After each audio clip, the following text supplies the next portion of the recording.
اللہ من الشیطان الرجیم بسم اللہ الرحمن الرحیم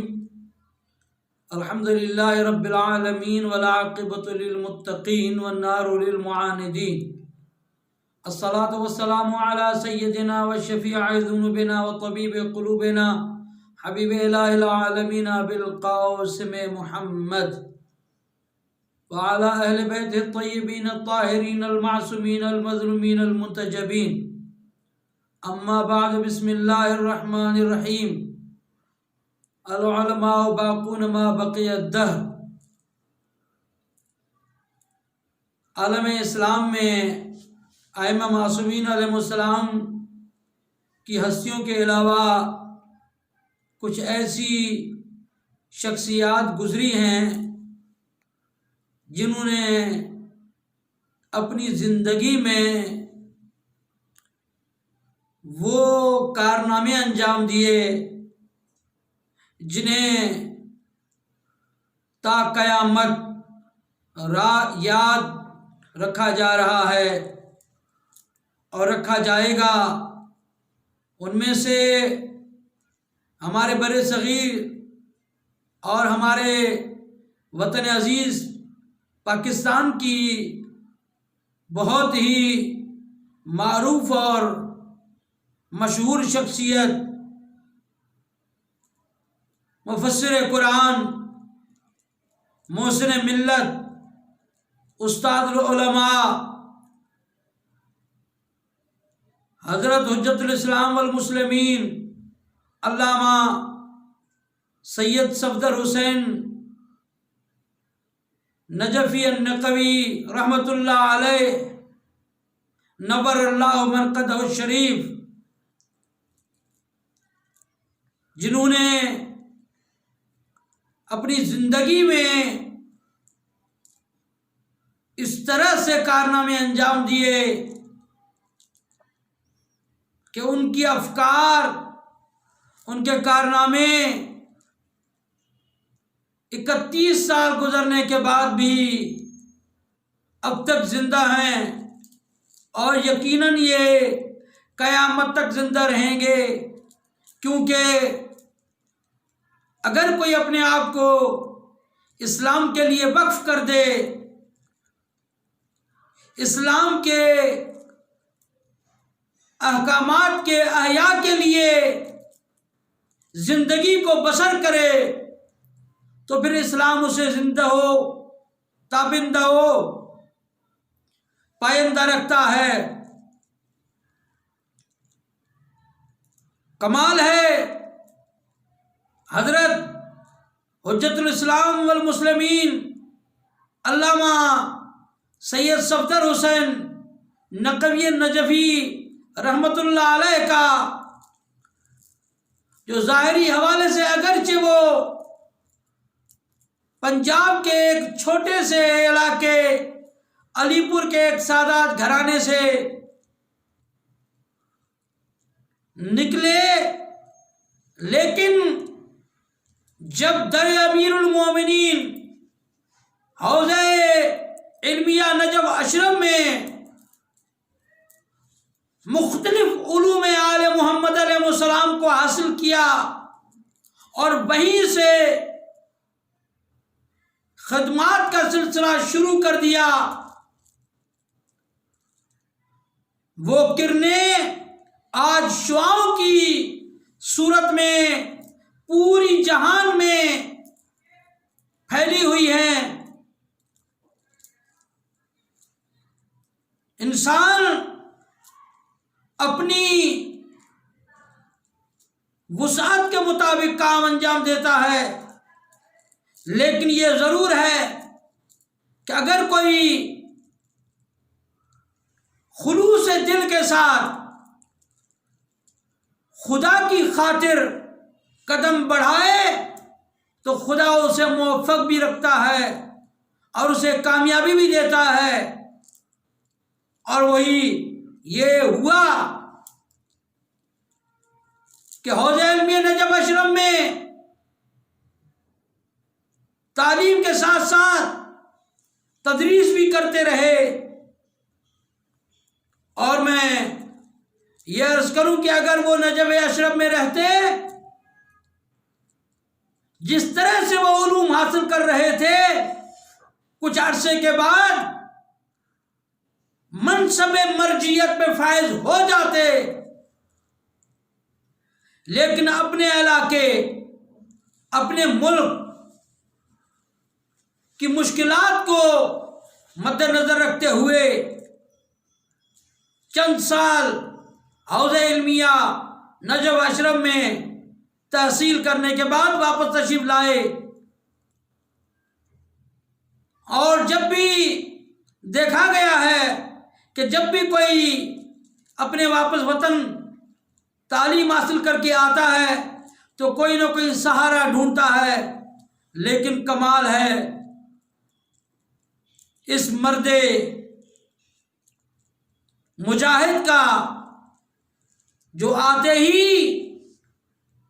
مدارس کا، علماء کا، مومنین کا سہارا بننا شروع ہو گئے۔ اور یہ افتخار ہے اس مرد مجاہد کے لیے کہ انہوں نے جب تعلیم دی تو ان کے مکتب سے کچھ ایسی ہستیاں نکلیں جو اس وقت ہمارے بر صغیر کی مایہ ناز اور اہم ترین شخصیات ہیں، جیسے حوزہ علمیہ نجف اشرف میں مرجع کبیر حضرت آیت اللہ العظمیٰ حافظ بشیر حسین نجفی مدثر العالی، اور پاکستان کے اندر مفسر قرآن استاد العلماء حضرت آیت اللہ علامہ حافظ سید ریاض حسین نقوی نجفی دامت اللہ اور دیگر شخصیات ہیں۔ اگر میں شخصیات کے نام گنوانا شروع کر دوں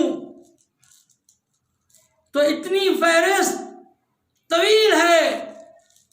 کہ وہی ہوگا کہ ہم تھک جائیں گے، لیکن نہ ان کے شاگردوں کا احسا ہوگا، نہ ان کی خدمات کا احسا ہو سکتا ہے، شمار ہو سکتا ہے۔ کمال یہ ہے کہ انہوں نے اپنی خدمات کو صرف پنجاب کے اندر، لاہور کے اندر محدود نہیں رکھا، بلکہ پاکستان کے اندر کراچی سے لے کر گلگت بلتستان تک مختلف علاقوں میں بلا تفریق رنگ و نسل مدارس کا قیام کرنا، خدمات انجام دینا، اور اس کے بعد جمہوریہ اسلامی ایران کے حوزہ علمیہ کم المقدس میں مدرسے کا قیام، پھر یورپ میں، انگلینڈ میں، امریکہ میں، یعنی جہاں جہاں تک وہ پہنچ سکتے تھے انہوں نے ترویج دین مبین اسلام کے لیے خدمات انجام دی۔ اور یہ ہمارے لیے اعزاز ہے کہ انہوں نے واحد یہ ذات ہیں، شخصیت ہیں، جنہوں نے فرانس میں جا کر مرجع کبیر، رہبر کبیر حضرت آیت اللہ العظمیٰ امام خمینی رحمت اللہ علیہ کو پاکستان آنے کی دعوت دی کہ آپ پاکستان تشریف لائیے، اور پھر علماء کی تربیت، طلاب کی تربیت کے ساتھ ساتھ کالجوں، یونیورسٹیز، اسکولوں اور دیگر مکاتب کی جتنی بھی ہم دیکھتے ہیں انہوں نے کما حقہ بلکہ اس سے زیادہ خدمات انجام دی، اور ان کے شاگرد جیسے حضرت حجت الاسلام والمسلمین علامہ سید قاضی نیاز حسین نقوی رحمۃ اللہ علیہ، جنہوں نے ایران کے اندر قضاوت کے منصب میں فائز ہو کر وہ خدمات انجام دی جس سے ہمارے ملک کا نام روشن ہوا، ہمارے ملک کا نام بھی روشن کیا، ایسی خدمات انجام دی، ادارے قائم کیے قم کے اندر، مشہد کے اندر، پھر واپس پاکستان تشریف لائے، حوض علمیہ مادر علمی جامعۃ المنتظر میں خدمات انجام دی، پھر چند دن پہلے ان کا اس دنیا سے انتقال ہو گیا، خدا انہیں غریق رحمت فرمائے۔ اس طرح سے کئی شخصیات ہیں جو زندہ ہیں، اور کئی شخصیات ہیں جو اس دنیا سے رحلت کر گئی ہیں، جو ان کے شاگرد تھے، جو ان کے مکتب میں زانوئے ادب خم کرتے ہوئے شاگردی کا شرف حاصل کرتے رہے، اور اتنی باوقار شخصیت جنہوں نے پاکستان، ہمارے ملک عزیز کے اندر عظیم ادارے وفاق المدارس شیعہ پاکستان کا بنیاد رکھا، اور وفاق المدارس شیعہ پاکستان کے خدمات کسی سے مخفی نہیں ہیں، اور پھر قیادت کے حوالے سے اگر یہ چاہتے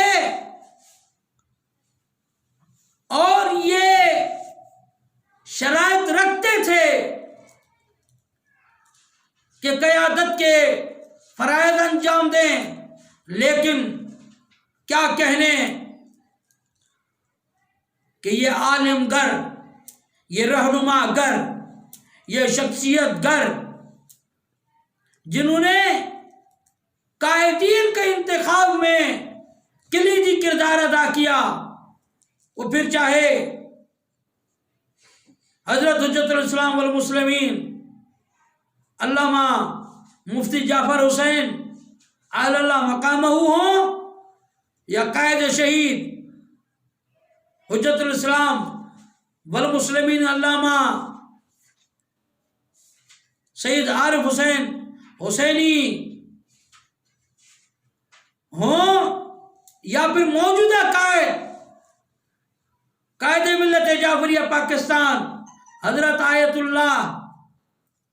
علامہ سید ساجد علی نقوی مدظ العالی ہو، جنہیں قیادت کے منصب پہ پہنچانے کے لیے اہم ترین کردار ادا کیا، اور اتنی بڑی خدمات انجام دینے کے بعد تدریس کو بھی باقی رکھا، تصنیف، تعلیم، ترجمہ، تفسیر قرآن،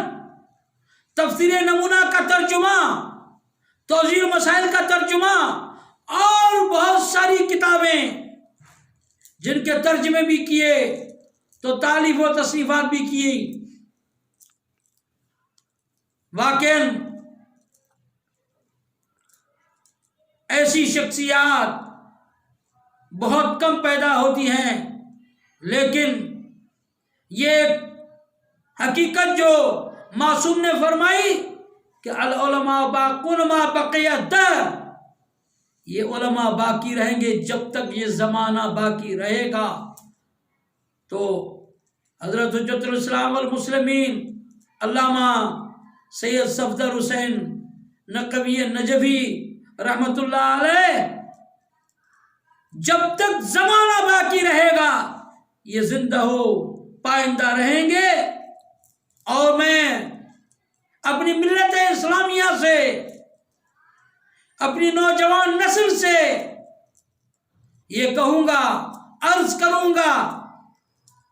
کہ مبادا اس مرد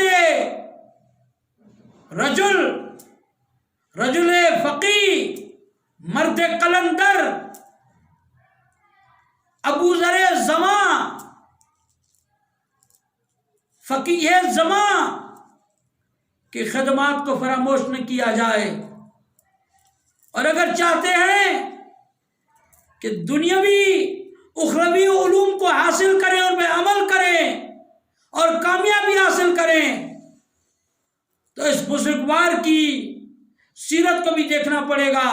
انہیں یاد بھی رکھنا پڑے گا اور انہیں یاد بھی رکھنا پڑے گا، تاکہ ہم علوم بھی حاصل کریں اور علوم کی ترویج بھی کریں اور دوسروں پہ بھی اپنا اثر ڈالیں انشاءاللہ تعالی۔ والسلام علیکم ورحمۃ اللہ وبرکاتہ۔